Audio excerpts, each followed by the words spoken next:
Hello guys, welcome to the Blackspin Global Podcast. I am Lucy. And I'm Eugene. And welcome to a brand new episode. And today, we are not alone. We are with the best friend of the pod. Best friend, not friend. Best friend. Let the people know. Tumaini is here today again. The guy. With us. We should actually say your full name as well, Tumaini Carayol. Like, do you know what it is? I'm actually always scared of butchering the name, so I'm letting you say it. That's why.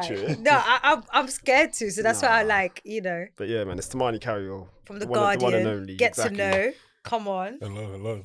How are you? I'm good, thanks. Thank you for joining us again. We're good, Yeah, man. no, I'm very happy to have you on, man. As usual, Tumaini. So thank you, man. Thank you. I know you had like a long couple of weeks. You were at the Australian Open in person. Yeah. Quickly, how was that like this year? Like being at the Australian Open. It was kind of hectic. A lot going on as always. Like long, you know how Australian. These days it's so long. Matches finishing at 2 a.m. Yeah, true. Yeah, there was a lot of that this year. Obviously, it was. I mean, the tough thing was Mike Dixon, one of our colleagues from Daily Mail, passing away during the tournament. Yeah. So that was just a bit surreal. That was still just hard to, just a bit crazy. But a crazy tournament again. You stayed out there as well a bit afterwards, doing some touring of Melbourne. Yeah. In your RAV4. Yeah. I'd never driven on a highway before. I ended up driving around the Great Ocean Road. Driving around mountains. I didn't know you were driving around there. High in the car, 4x4 as well. Yeah. Isn't it? The big thing. It could have gone wrong. It could have gone very wrong. Shouts out to you. That's very. I love that because I've never driven aboard. That is so, especially a place especially all the way to Australia, exactly, other side of the world. Yeah. I think this is the times like this you have to appreciate the sport a little bit because not every sport where you have that experience where you can go to a whole nother world and be doing stuff like this. That's so amazing. I didn't even know that. Crazy. But yeah. Well, glad you're back and glad that you enjoyed yourself. And now we can disturb you to join us and talk about some tennis. Let's talk about some tennis. Wow, well, I say where to start. There's only one place to start. Really. There's only one place to start, guys. Only one place. Oh, Italian-Ghanaian sister. Come on. Hopefully we get to a point where we can actually talk to her, at some stage. Do you get me? I remember when we were at Wimbledon last year, I did actually see her and I was like, oh, F it, let me just go say hi to her. And if you don't know who we're talking about Jasmine Paolini, the one and only, now WTA 1000 champion. 1000 champion. Who would have seen that coming? Crazy. But yeah, what a week she had in Dubai. I want to say she beat 2 seeded players en route. So she beat 2 or 3? Maria Sakkari. Yeah, so it was Beatrice had Admire first round, who she was literally on the brink. Well, she was a set and a double breakdown, I think, but came back and won that in 3 sets. And then Sakkari, I want to say that was in the quarterfinal. Third round. That was third round. Okay. And Sakkari, is she top 10? She was the 8th seed. I think she's just out of the top. She only just got out now. Yeah. I think after that match she got out. Yeah. Or just before the tournament. Or just before the tournament, something like that. So yeah, Sakkari, these are high caliber players that she's beating, and then she got a walkover in the semi-final.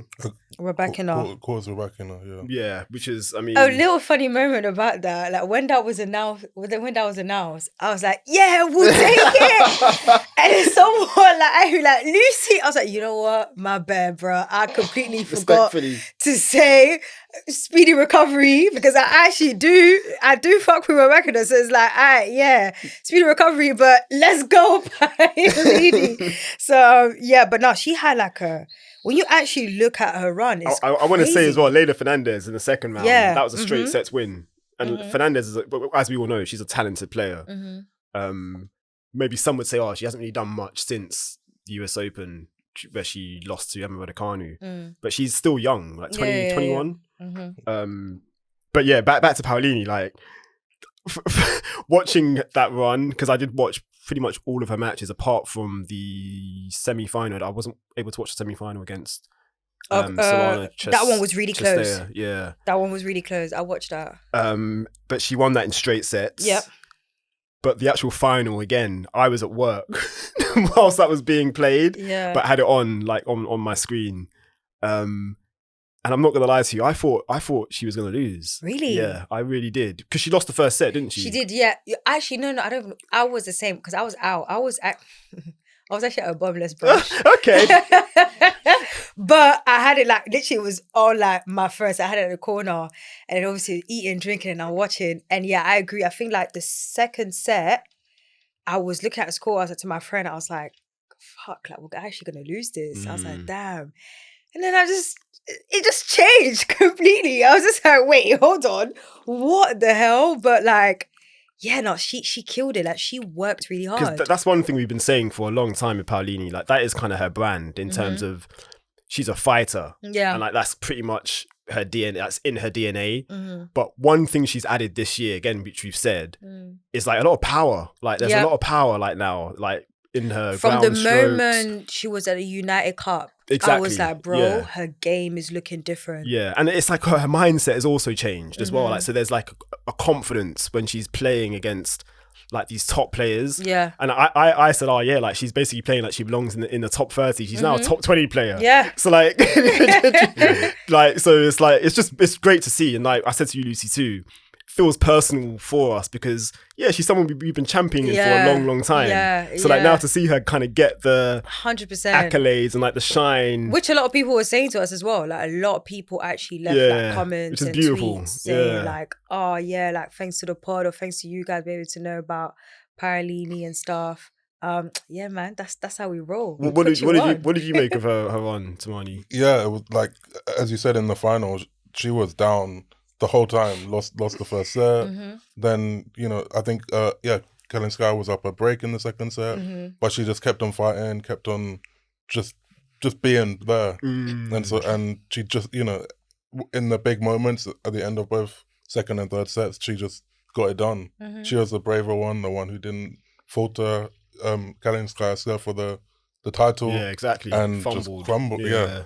And I think it was just errors. Yeah, but again, Paolini was the one who was there, and as you said as well, she's been hitting big. Like I watched a lot of the run and just seeing how big her forehand was, just tearing people apart with it. Particularly against Kirste, actually, she just dominated a player who would like last year would have dominated her. Yeah, and she just stepped up and was just cracking forehands and like fair play. Like, it's good to see, and it's just cool that she's just gradually improved as well. Like this has been happening for exactly. It's been a steady years. And this is a big jump, but in a, like it didn't feel like it in terms of just the way she's been playing. Yeah. So definitely. Yeah. Do you think she can break into the top 10? Or is that too much of a... I mean, she's close enough now. She's close. 4 spots away. The thing is, like, I was thinking during the tournament, like at the moment on the WTA, like the top 5 are strong. Yeah, that's pretty set. Yeah, they're very that's strong. true. That's a good point.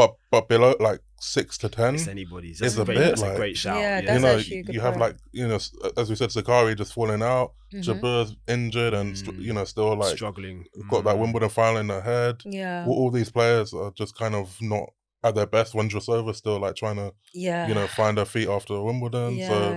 But like if you're consistent and if you're beating, just winning matches, and you have a chance. That is such a great shout. And now she has like a fat 1,000 points on her ranking for 52 weeks. Yeah, so, that's dope. Yeah. No, you're right. Because she can't really. Yeah, she's pretty much safe now in that. My maths is so bad, so I'm not going to try to like figure it out. But yeah, she won't really drop out anytime soon, will she? In terms of the top 20. No, not with that. Like, that's huge. Crazy. That is massive, and obviously for Italian tennis as well. Like going. I swear she said as soon as she won, she wanted to take a picture next to what's her name? Irani. Yeah, because apparently she's the only one who's only like female. Yeah, Italian who'd won Dubai. Yeah, to win that. So she was like literally that was one of the first. And I think the third Italian to win a WTA 1000. Something like that. Yeah. But yeah, it was Irani that won Dubai. I don't know what year. Yeah. It was years ago. And is it Panetta? I think she also won a WTA 1000. I don't know where. I think probably the States. Yeah. But yeah, now Paolini's part of that like clique. That's crazy. Crazy. But shout out to her, man. Really, that win I was so happy. Like, it was really exciting, honestly. Your tweets about, give me, I want all the eggs. Shout out to all my Ghanaians out there. I don't know if it's Yenko, but if I'm saying it right, then yeah. Oh my God. But yeah, hopefully, I want to speak it into existence. We're going to have Jasmine Paolini on the pod at some point, so she can kind of exactly Forza and see Jasmine. But yeah, man, so happy to see that. Staying in Dubai, we have to talk about Coco Gauff, Time Women of the Year honoree as well for 2024, which is a great look. Crazy, yeah. The kind of moment, unfortunate moment, but then also it just kind of further showed like how special like Coco Gauff is as a person and a character. The exchange she had with the umpire Pierre Bacchi. I said it was a teachable moment for the umpire. But yeah, let's talk about that. Like, what are our thoughts? Like, where are we? Like with Pierre? Well, to give a little bit of context to those who are not really aware, she was playing against Pliskova. She was serving, and then the umpire called it out when it was late. in. When it was, well, not only it was just in, but also he called it out like late, like way after like Pliskova's like return. And then because Pliskova, she returned it, but she returned it. Did she hit it into the net or was it out? No, I can't remember. But all I know, I think she returned it, and it was like a. I think she missed. I think she missed. Sorry, I think she missed because it was like late. And stuff, like it was meant to be like, you know, because he wanted Coco to like play again, like to play a point. And there was basically a 5-minute argument that was so unnecessary between the umpire and Coco was just like, you called it out late and stuff. And then she asked for a supervisor, which she has a right to, and he was being stubborn about it, being very dismissive as well, was basically looking at Coco like she was the idiot.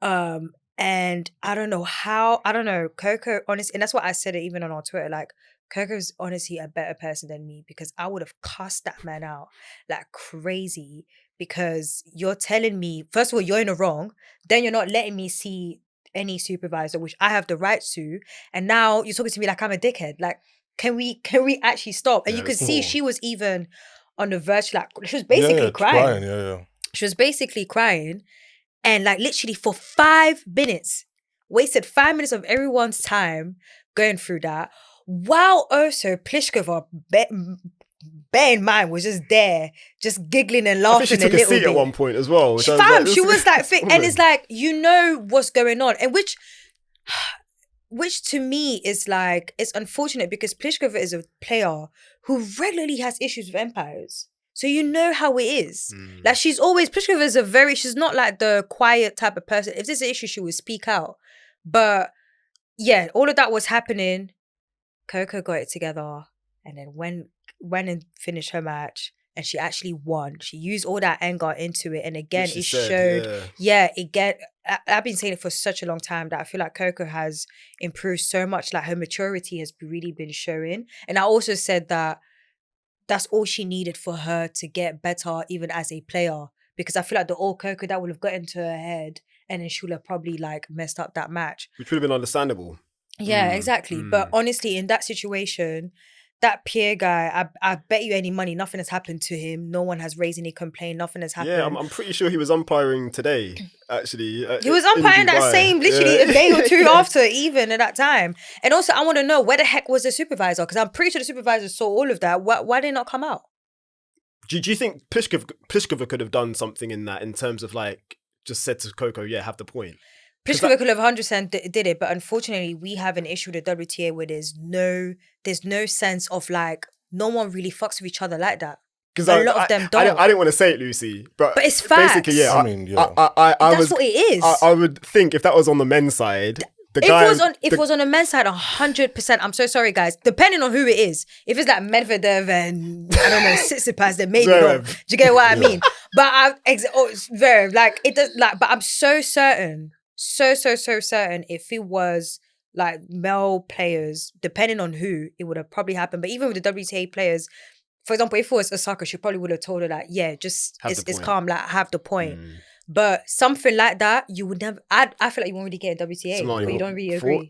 No, I agree. The thing is, I like the competitiveness on the WTA, and sometimes on the ATP it goes the other way where they're too pally and it's too much. Oh, you guys, but in this instance, yeah, for sure. Like there's so many players I can think of who would have just been like, it I've was seen late. it exactly. We've seen it many times, and so I don't think it's down to the player to be, making the call. That's true. That's a but good she point. could have, she clearly could have just been because like, it wasted both of their time. And clearly she knew that she'd hit the ball late. That the call came after she hit it. Exactly. So 100%. and in terms of the argument, I just can't ever remember really seeing an umpire refusing to let the supervisor out. You'll see like players do dumb, stupid things, but like getting a point penalty, or just curious, making drama, and they'll demand the supervisor, and it's obvious that the supervisor's just gonna copy what the umpire says, and they're not gonna change anything, but still they'll come out. And in this sense, he just kept on denying it to her, and you could tell how frustrated she was. It's really weird to think like why did he refuse? I feel like there's two reasons. There was either like one where he knew, he probably clocked like, I fucked up here, or two is just the typical like, who the hell are you? Like, no, you're not seeing the supervisor. Like, I'm not like trying to like baby her, like small girl her. Do you get what I mean? And like, I don't know. I feel like it's one of those two. In all honesty, I feel like it's one of those two. And and I mean, I don't want to say it, but say it, Lucy, man. When you're black, the rules changes a little bit. It moves different. People like it or not. And it's so funny because when that happened, there's some people obviously on Twitter that was getting upset and stuff. And it was like, bro, some of us didn't even really bring up race. You're the one who even brought it up. So you even know that it's actually like an issue. Do you get what I mean? There's always that. I'm not saying no other player would have, like, I'm not saying that other players wouldn't deal with that. They would have dealt with it. But I don't know. As a black woman, when I watched that and I saw how he was talking to her, it was like, I know that look. It hit. I know that look. I know that tone when it's like, listen, you're a little black girl. Don't chat to me. Don't tell me how to do my job. This is my job. This is how it's meant to be. But it doesn't matter anyway, because at the end of the day, my girl won that match. She got it together. Shout out to her dad who did like a beautiful post as well on his IG. It was really, really, really nice. And shout out to Coco for holding it together, because like I said, if it was me, would have still been standing in that court till I saw that supervisor. I would have gone crazy. Like she's so mature, so respectful. And it just showed, and that is why she got that timed woman shit. That is exactly why she got it, because she is that person. She's doing it. She's that so girl. Yeah, man. And Pierre, if I catch you outside, it's not gonna be nice, bro. It's not going to be nice. I'm not a player. More accolades for Coco as well. So she's also been nominated for Laureus Breakthrough of the Year alongside Jude Bellingham, like one of the greatest footballers on earth right now. But yeah, it just shows like everything you just said, Lucy, and you, Tumaini, too. Like just where she's at, like right now as a 19-year-old. Like she's 20 in March, so she'll soon be 20 years old. But she's literally been growing up like in front of our eyes. Yeah. And like you said, Lucy, like she's been maturing like year after year. But I was just mostly impressed with like just how graceful she was like in that moment, because it was tough to watch. No, 100%. And she was in tears. She was, but she held it together. And used it as fuel to help her win the match. Yep. So it was great to see. Honestly. It was really, really good to see. Shout out to Coco. Shouts out to Coco all the time, man. Naomi Osaka, so she reached the quarterfinals in Qatar. I said she looked really impressive against Caroline Garcia in that first round win. And then she beat Petra Martic in the second round, and then lost to Pliskova in the quarterfinals. Where are we with like Osaka? Like I feel like she's had a good run in terms of this. Like there's a name for it. return? As in the swing. Oh. I just Middle East. Middle East, Eastern swing. Yeah. Sorry about that, guys. But yeah, I feel like it's been a good like couple of weeks for Osaka. Like, what are our thoughts? Yeah, I thought she obviously she'd come into this swing having lost, I think, 3 of her first four matches. Yeah, and just still trying to get her feet back and find a rhythm and all of that stuff that's normal after being away for so long and having a baby.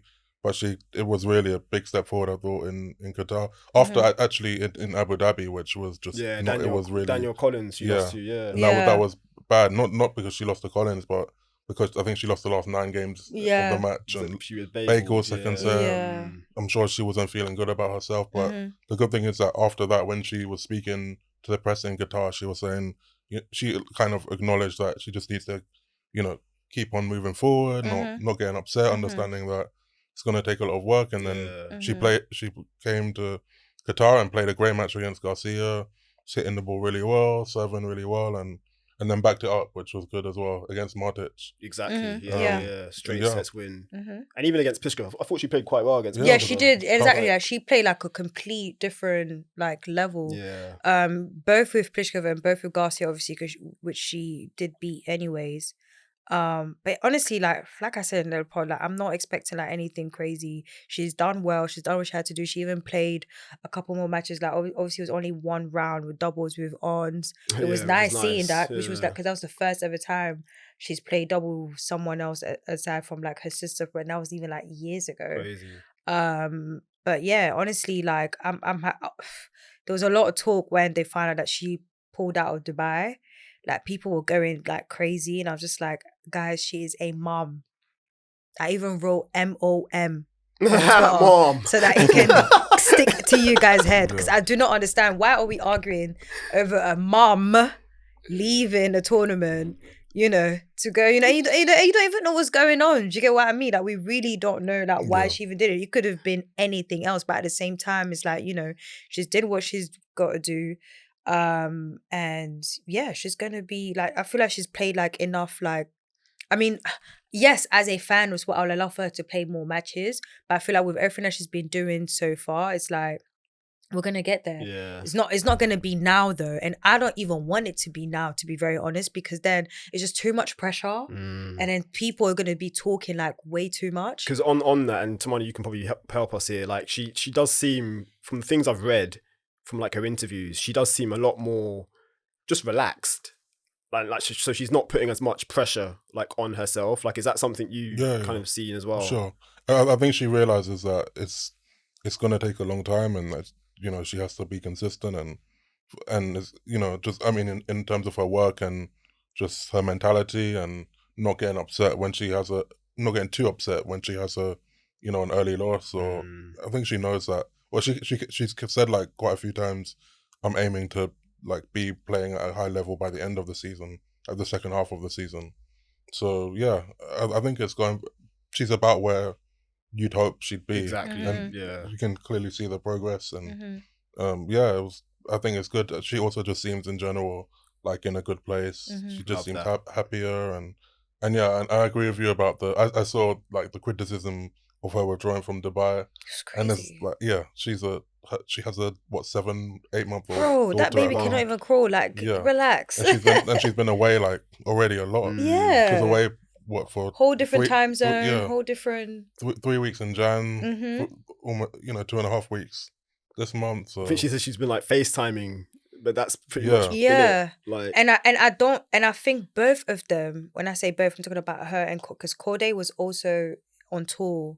Obviously, I'm actually like a fan. Obviously, I follow him on social, but he was also on tour in Australia during the time where she was in the Middle East. So it's like most likely none of them were with their child, so that the child's like alone, like not alone, but like with family and stuff. So do you get what I mean? Like it's all of these things, but people don't really like consider that. But it is what it is. I'm happy about Osaka. I'm just happy that she's back and she's doing whatever she wants. And anyways, the people are going to talk. But when she's winning, they're not talking, because I asked you guys, where were you? Because when she was winning, when she beat Garcia, I asked you, come on, make some noise. They were quiet. Next match, they were quiet again. The match that they quiet. Like, you guys were not talking. She says with an NO top on. Exactly. We're not in a top on, okay? Understand, this is a Naomi Osaka Stan account. Let's Period. go. Yeah, shout out to Naomi Osaka every time. For real. Gael Monfils now. Actually, wait, before we go to the women, or go to the men, sorry, I do want to give a shout out to Heather Watson though. I'm not gonna lie. Oh, go for it. Because she's been grinding a little, you know. It's funny because Tumaini was at Hampton watching her. Oh wait, did you see her? Yeah. Oh, Yeah. okay. Look at this. Yeah, oh yeah. See? Unscripted. Guys, what can I say? I'm a journalist. Go on. No, but she had like very like tough draws for like what's it like Abu Dhabi, sorry. So like she went through qualifying. Yeah. First round she had Kenin, which was like 3 sets. Then she had Masarova, 3 sets as well. And they were both like really like tough matches. These are the type of matches where I wish I'm like, damn, we actually could have watched this.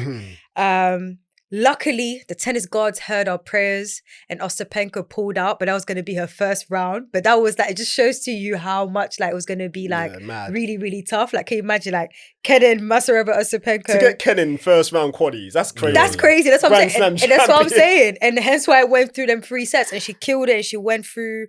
And then she had, Kudermetova as well. Then she lost in round 16 to Butcher, sorry. Oh, Caroline Butcher. Yeah, Butcher. exactly. Yeah. But honestly, Butska. yes, one of them too. But either way, she was doing Butchering like that name. Sorry. Yes, yeah. I told you this is why I don't like to say it.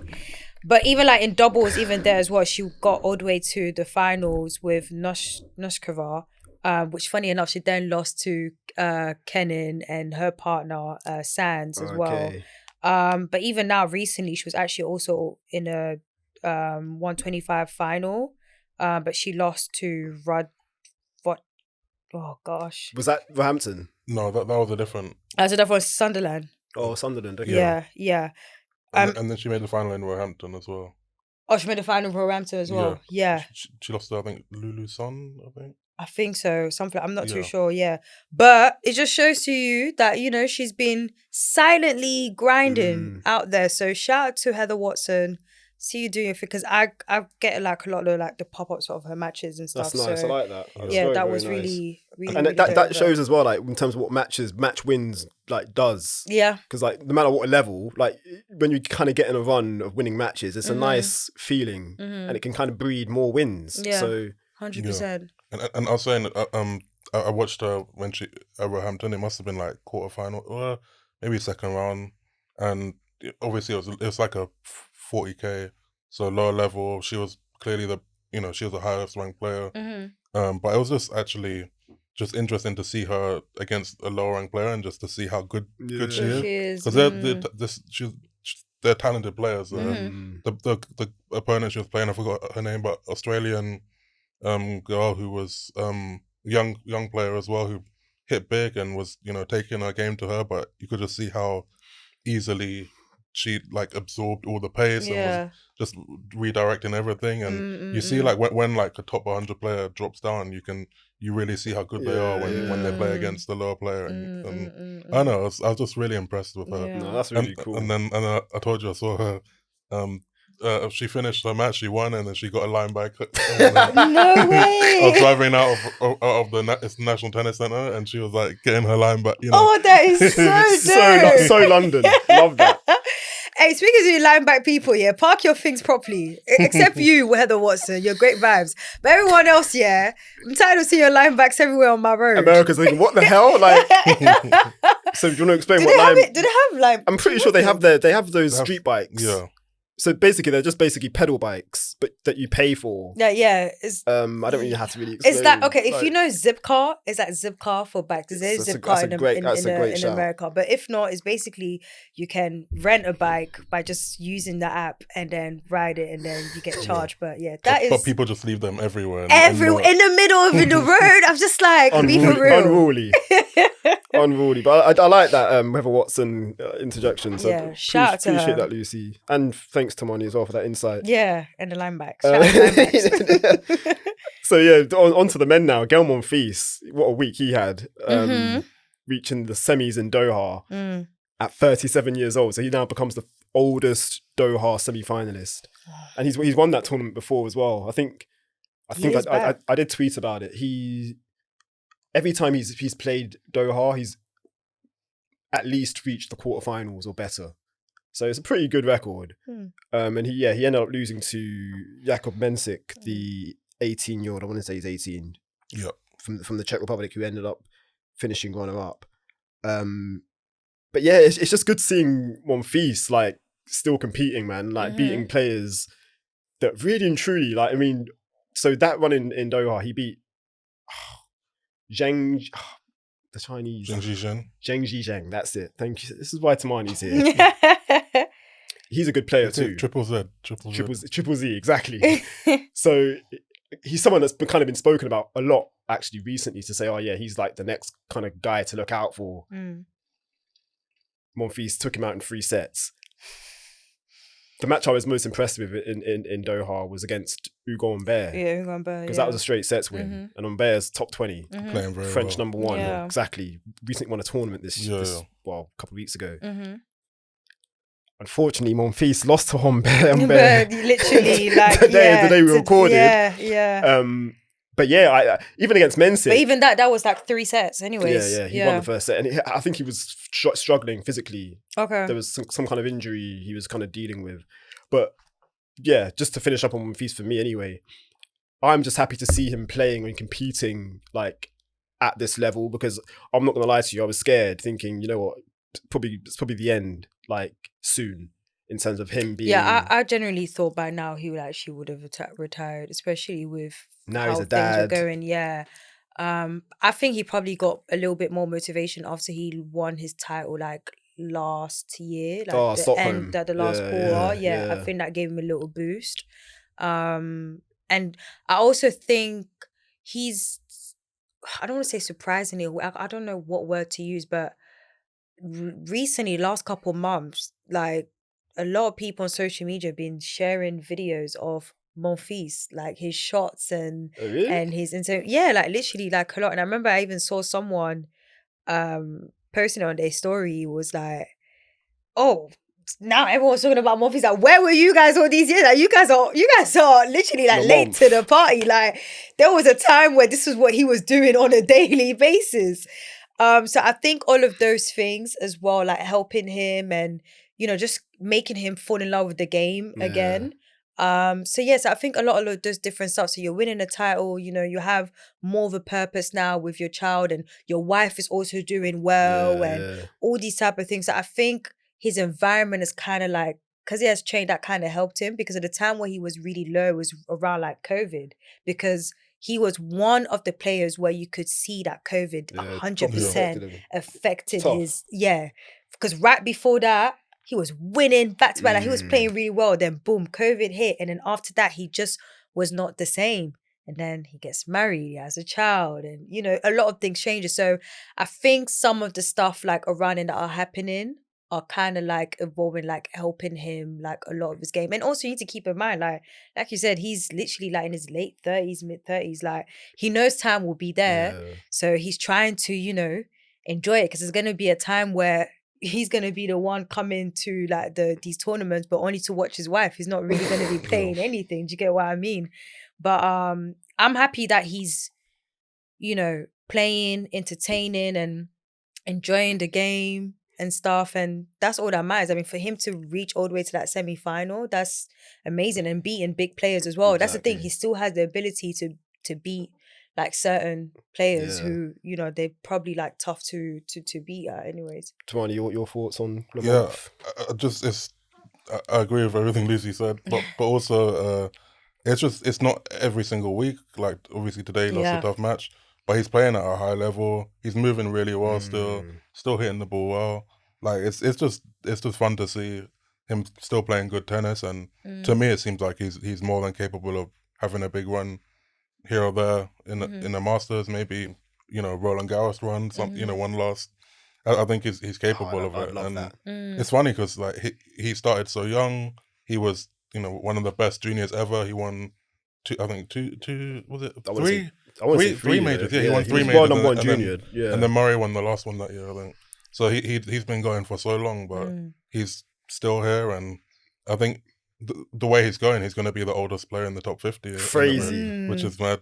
Because he's older than Murray, isn't he? Yeah, he's older than Murray, older than Djokovic. Oh, yeah. Yeah, that's crazy. So, but yeah, again, I think he's capable of doing maybe one more big result, one more big run at least. He's one of those players as well. Like, even though he's like, of an age, like, guys aren't going to want to see him. Yeah, like, exactly. do you get me? So I just think that's just huge. And I just let's enjoy him while he's still here, basically. And also it was cool. So when he lost to Mensik like gave him a hug and was like, nice moment. He was like, I looked up to you. I watched you when I was younger. Yeah. And you've seen that quite a bit. You saw. I think I feel like Draper did that. Tiafoe's obviously done it. Yeah. And he obviously he's not a slam champion. He's not one of the. He's been surpassed by the big three, whatever. But he's had a big impact on players in general, on black players. Completely. Clearly, he's been he's been the player that so many people looked up to. Him and Songa as well. Yeah. So it's just cool to see him. People giving him his flowers in a way, and while he's still playing. And he's just all he's done in terms of the way he's entertained players, entertained fans, Did you see what he was doing today? Impact. Actually, he was doing double signs. Yeah, I didn't even see it. I don't know who it was. I think it was just to a fan in the crowd. I don't think it was his camp, but during the umpire match, in is it? Where are they playing? Is it Dubai? It's Dubai they're playing. Dubai, yeah. Yeah, he was doing the doubles like tactics, which I just thought was hilarious. I retweeted it on X, not Twitter. But yeah, it's cool to see him just having fun as well. Thing, also still playing at a high level because that is his personality. Like, so yeah, man. Yeah. Shouts out to Monfils, Le Monf. Another Frenchman. Arthur Fils. Arthur. Oh, he cut his hair, by the way. Yeah, how do you feel about that? I like it.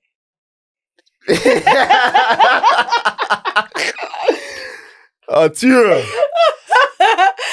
Oh, God. So he's playing the Golden Swing. And more on that, because I want to get our thoughts. Well, I want to hear your thoughts on the Golden Swing. Hasn't had a win yet as we record. Yeah. So he's currently in Chile, playing in Santiago. And yeah, when I was doing the rundown, like his next opponent, because he's got a first round bye, because I think he's the third seed. So he gets a first round bye. But yeah, he's having a tough time so far because he hasn't won a match so far in this Golden Swing. He did lose a very entertaining match in Rio to Fonseca. I forgot his first name. I actually thought he was Joao. That's it.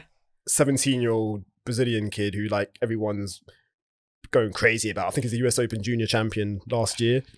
Is he the one that beat Carlos? No, Carlos. Jari beat Carlos. Yeah, and then he got injured. Yeah, Carlos. He pulled out, didn't he? Yeah. He did you see it? Yeah, in the second point of the match. We'll talk about Carlos in a minute. Yeah, just on Fils. Like, how do we feel about him going to play the Golden Swing, considering this is his second? I want to say no. Is it his second or first full season? I'm not actually sure. I think it's the second. So it's his second season on the tour. He's 19 years old. I personally don't have any issues like with it, and to be honest, I kind of respect it because it's like, obviously, I'm not saying players that do the whole indoor swing, it's like an easier like route, but there's something challenging, especially for a European, to go to South America and like basically grind out on the clay for 3 weeks. Like, I feel there's a lot of character building in that, and he should get more credit than he's probably getting at the moment. That's just my opinion. Where are you guys? Personally, I wish he didn't, mainly because he's great on hard court, especially indoor hard court. He had a great run early last year. He was beating like top players back to back, getting to like semi-finals back to back, and I would have loved to see him like go back to that grind on that so that we can get back like to the top or like get to a better place. But then again, it's a whole different year, I understand, and all of that.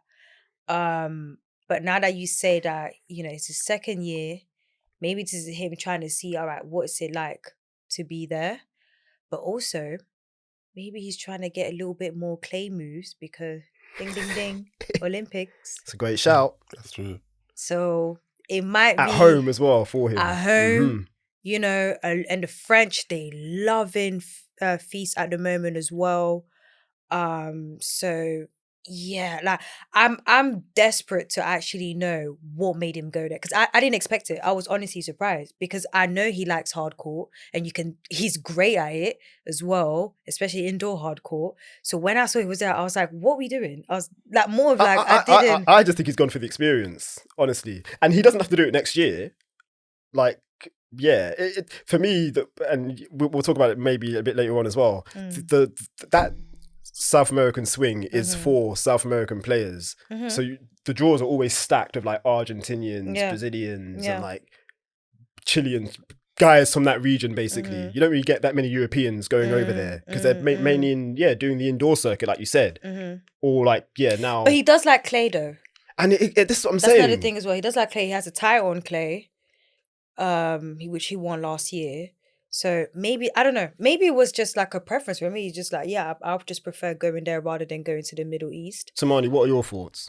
Sorry. I mean, for me, clay is a great surface for character building. It's for like, he's an aggressive player. He likes to attack. Clay forces you to construct points. And I think for a player who's growing, that's always good if you spend more time on it. Also, it's the surface where there's a slam, and as you said, in Olympics this year, there ain't no indoor slam. So yeah, true. Like, I'm not against it. No, it's your Olympic shout though is the one. That's the clear winner. Like, okay, you're right. Yeah, and I mean, he has Olympics and of course French Open as well. So I doubt he'll be playing South America next year, basically. But we'll see. We'll see. Yeah. It's also just, I mean, as you said, it's also just it's just tough to go there facing, again, Argentine, South American grinders, clay, people who know clay inside out, and to get that experience. I think it's, even though he hasn't done as well as he wanted to, hopefully that could change. That could change in Chile this week. Yeah. So we'll see. Did you guys see what Andy Murray said about the golden swing should have? Yeah. Andy Murray has been doing a lot of talking about it. He's been doing a lot of talking. So I don't have his tweet up, so I can't say it like verbatim, but he basically said that the South American, or in the calendar, there should be a golden swing, basically, or a place in the calendar for like South American tournaments and a Masters series. Where are you guys on that? I mean, to be fair, I think he said that just in South America, he didn't necessarily say like on clay. Yeah, okay. Yeah. You know? Wait, hold on. So he said, unpopular opinion, sorry. South America should have its own dedicated swing on the tennis tour with its own Masters series. The way the fans support the tournament there is incredible, which I really agree with. Amazing atmospheres, and tennis is clearly part of their sporting culture. I agree with that. I think one thing that I've noticed with a lot of the tournaments around that side is that but I feel like that's just them in terms of sport in general. Yeah, they love it. Football, They love it. whatever it is, whatever sport it is, they're gonna go like ham about it. But sorry, Tumaini, you go. Actually, you go. I'm like, I don't mind it. I get where he's coming from, but it's like, where are we going to put it? We already have a calendar issue, and we have a calendar issue with what we have right now. And you want to add another Just one? wanted to throw that bomb, bang. Yeah, it's like, where do you want it to go? That's my only thing. Like, we're already having discussions about grass season's not enough, or the calendar's too long, or this and that, and then boom. Because that's my thing. I'm not against it, but then at the same time, it would be a bit mad if we had like a golden swing and then like a Masters event there, but then we've got no grass court Masters. Like, yeah, that's true. That's true. We need to have a grass court Masters event 100%. Or 1,000. Yeah, men and women. Like, facts. So yeah, Tumaini, where are you? I think, I mean, the reason I said that before is because I think it's either you have the golden swing as it is now, but if there was to be a 1,000, it would have to be on hard, in my opinion. I don't think you could really... As in South America? In South America, in Feb. If it was in this part of the year, It would. I think it would have to be on hard courts. But I Why like. not? Why not? I mean, okay, yeah, it makes sense. Yeah. just I don't think that's the majority of players are interested in playing on clay at this point of the year. That's true. Even like when they, as much as I just said that it's tough and there's a lot of tough players there who know clay. At the same time, you look at the draws in the Golden Swing and there's opportunity. There's a reason why. Respectfully, yeah. No, But it's true. there's a reason why, last year, Nori's been I think it's been cool to see him Killing give it a go, and he was he was more won. successful last year when he reached the Buenos Aires final and then won Rio. This year he's less so, but there's opportunity when you're playing against often players outside the top 50. Yeah. But yeah, I don't know. I don't think there would be a clay 1,000 in February. But again, it would have to be. I think it would have to be on hard. All I'm saying is, Andy Murray, since you have that opinion, to give us an example of when you want this to happen, how you want this to happen. Because even now, I just feel I don't even think it's even going to happen. Especially that, for example, the tournaments in the Middle East, they changed up. Dubai wasn't 1,000 before. The one that Paolini won, it wasn't 1,000 before. I think it was 500 or 250 or something like that. Dubai, as in what, Paolini? Yeah, there was what? No, there's one. Or is it the ATP one? That's the ATP. Sorry, it's the ATP. Yeah. ATP. No, one of them moved to 1,000. Or is it the Abu Dhabi? Oh no, but yeah, Dubai and Qatar are both 1,000. But before one of them were. Before they just alternate. Yeah, they exactly. Oh, okay, yeah, okay, yeah. But still, yeah. But that's what I'm saying. But it's like when they're doing all these type of things and investing in other places, I don't see it happening. Well, I mean, I'd say maybe get rid of Miami at this point. Ooh! That would be my hot take. The US already have what? They have 4 Masters Why right now. edit that one out? They're putting Miami in a football stadium. Miami and Dolphins. a parking lot. I think I like it though. Shouts out to James Blake as well, tournament director. I was waiting for him to say that. But when you see the court, it's beautiful. When you zoom out and then you see that they just basically just boom, just put it there. It's the ghettos. It's Miami. I mean, it is Miami anyways. Guys, listen, I do not co-sign anything these two have just said. But anyway. Oh my god. No, but let's keep it real.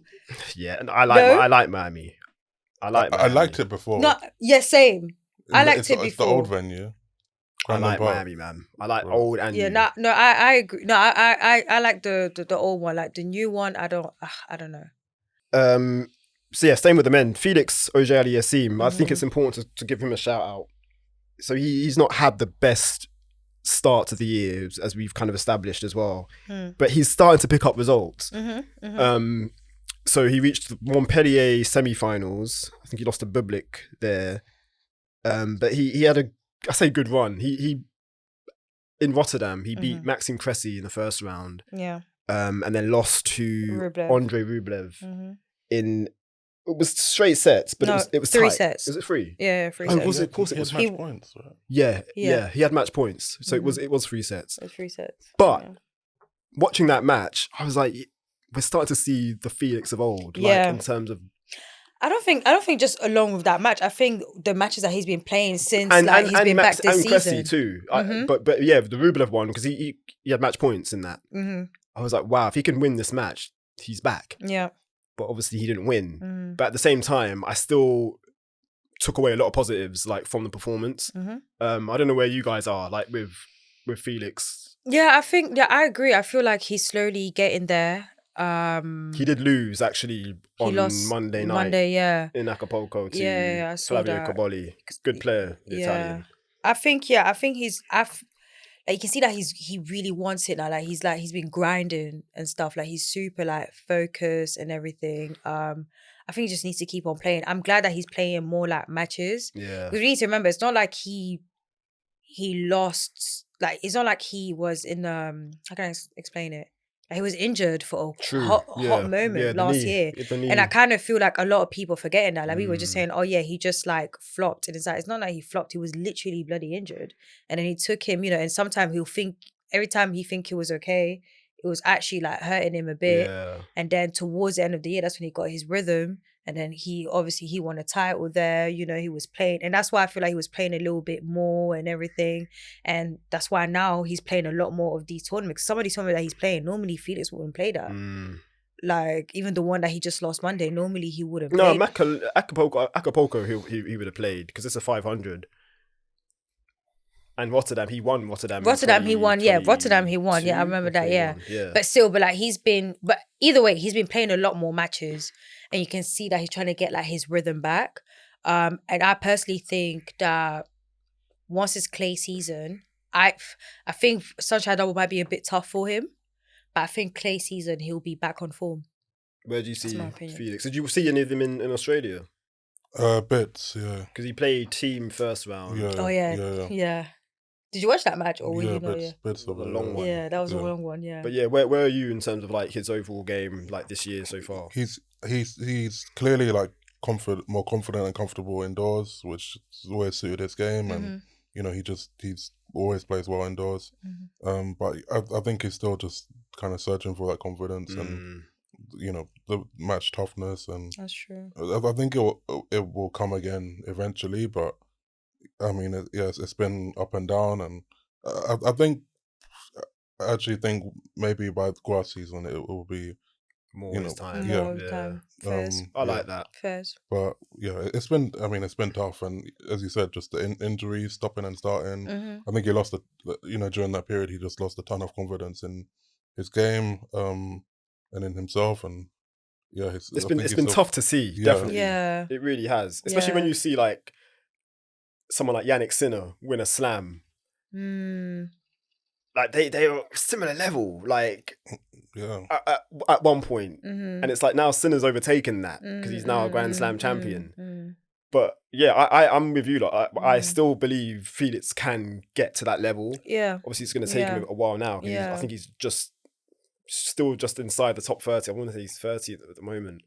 But yeah, he's got work to do. But it looks like it's slowly coming. It's slowly coming, yeah. But you can tell that it's got to him. 100%. Because even like his like the way like he is, like when you see him even on court, like even like the post-match interviews, like it's just the energy feels a bit different. Which it makes perfect sense. Like, you know, you're out here winning titles like crazy and then you get injured and then he barely played last season. Like it was just, you know. And yeah, it's funny when we're talking about Feast, it made me think of Felix back when he burst onto the tour and when he was 19 and he went and did the golden swing. That's where he had his first. The final. Yeah, exactly. Played Jerry. That's where I found him. I was like, who the hell is this kid? With the high top. I love the service motion. And then that's kind of exactly. That's where he exploded. But back then he was the golden child. He was the one youngest one to do this, that, and the other. Exactly. And it must be tough just seeing play just not just Sinner but numerous players. That's true. Yeah. Surpass you and achieve the goals that you were hoping to achieve. So yes, but it should be motivating as well, and it should be it should just give him more fight, and I'm curious to see just how it goes with his team as well. How long?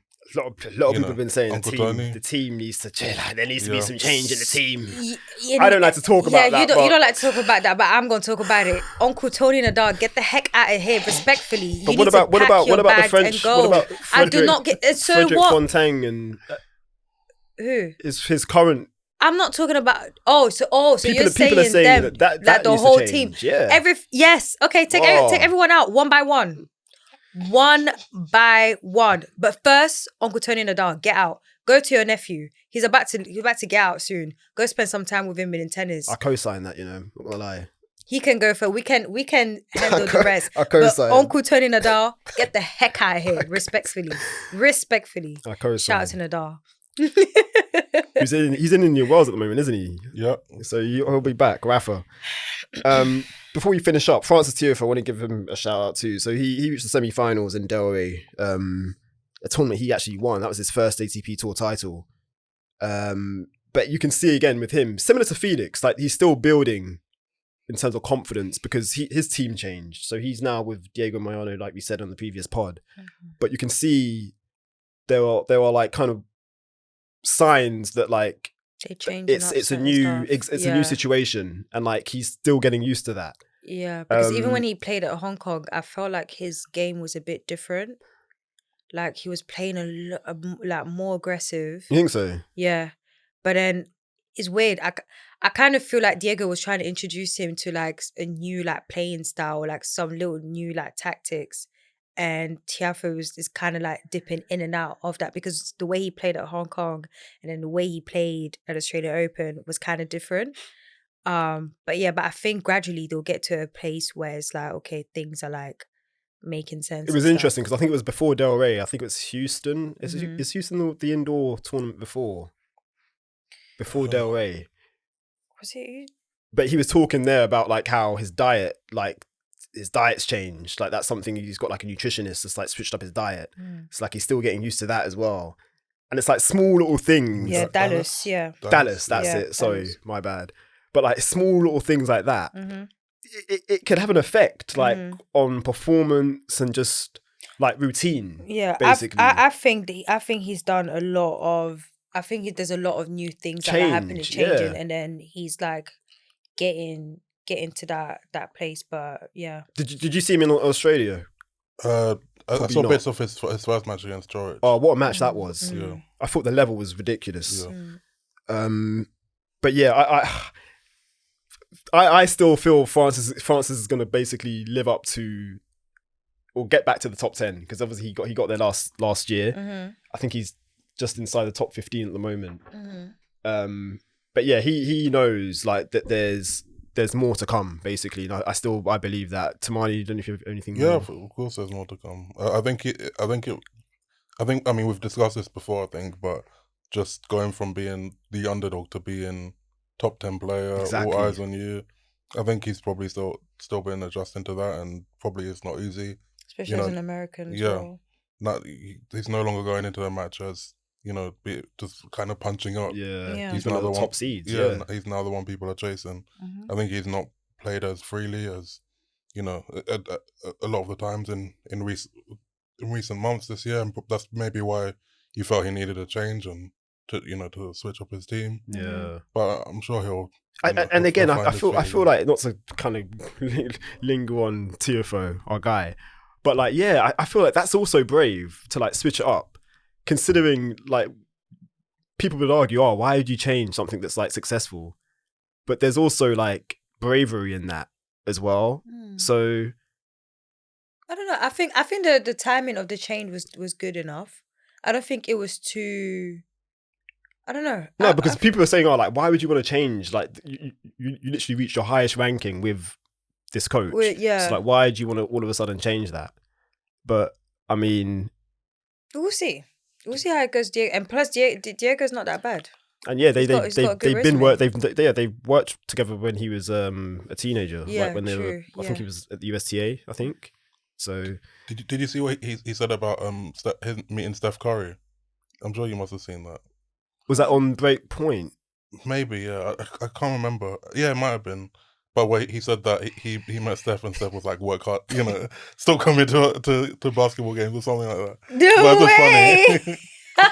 that was funny. But it was also funny. Like, I think he took it as just seeing how many people are rooting for him. Exactly. Yeah. But that's a perfect example of what you just said earlier. Is like, is no more just Francis Tiafoe going on court. It's Francis Tiafoe and all these fans and American fans and there's expectation and especially that how Americans are with their sport. They don't joke about it. When there's one that goes up, it's like How do we feel about his comments about tennis being the hardest sport in the world? Because I agree. Controversial. I think it's up. I think it's up there. It's obviously just very in terms of it being a technical sport, physical sport, endurance, speed. You need everything basically on your own. Yeah, on your own. Different time zone. Traveling around. He also said there's no time in terms of it's not a time sport. So like, you can have a match that's 1 hour. You can have a match that's 5 hours. So yeah, for me, it's hard for me. I feel it's kind of hard to say that depending because we don't know how every sport is. But I would definitely put it on like one of the only thing toughest is I wouldn't put like a combat sport. I wouldn't compare it to a combat sport. I don't like combat sports personally. Yeah. But I would compare football and tennis quite. Yeah, that's comfortably. even like with just generic sport, but I still feel like I would still put it at least like the top 3, like definitely like one of the like the toughest, 100%. Because it's like a lot of people are saying, oh, like it can't be. Yeah, it was like there was a lot of mixed things. Even some tennis fans were just saying like, no, it's not as fun, and it's just like, bro, I'm tough as hell because you have to have so many different skills and mental too, boy. That's the thing, and mental alone is a lot. And like you say, like you're alone on there. You don't have a team, crazy, and you have to figure it out. Yeah, I do think there are a lot of like tennis is. I mean, as we said, tennis is one of the tougher sports, but I also find it hard to compare with other sports because there are a lot of difficult sports. No, there are. I write a bit about gymnastics, and that is a mad, insane sport. Yeah, but it's up there for sure. 100%. Yeah, and people coming in saying like, "Oh, baseball's harder." You saw that like Ben Shelton jumped into like it was posted on Instagram. Yeah, and that's why someone was like, "Oh, well, you know, in baseball you have to field like a." I don't know, like a 90 mile an hour, was it bolt? I don't even know what. Listen, don't come at us. We are in the United Kingdom. Yeah, you're in the UK. That sport does not exist here.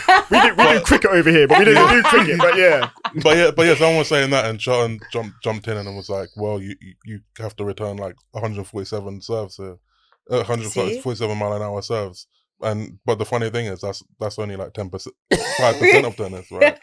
There's so much more to it. So I think there are definitely other like very difficult sports that are up there as well.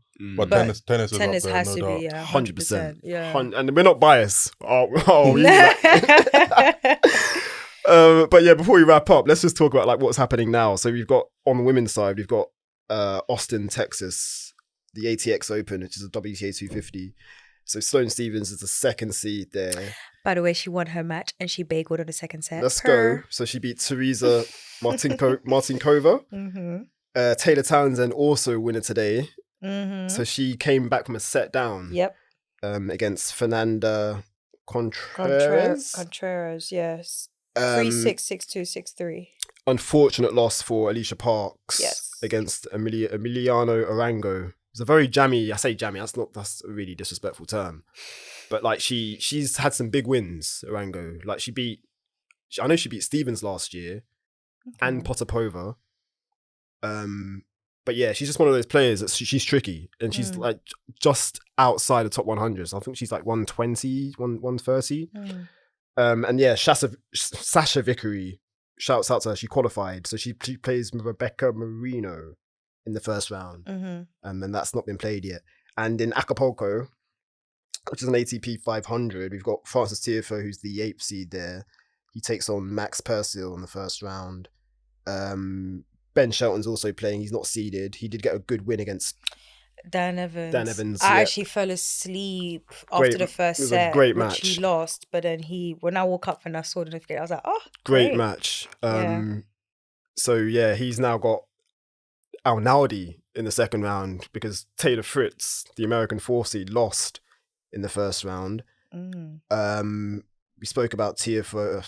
We spoke about Auger-Aliassime. He lost against Kabali, unfortunately. We've got Christopher Eubanks. He's playing the 6th seed Casper Ruud. And yeah, shouts out to Michael Moe, who also qualified.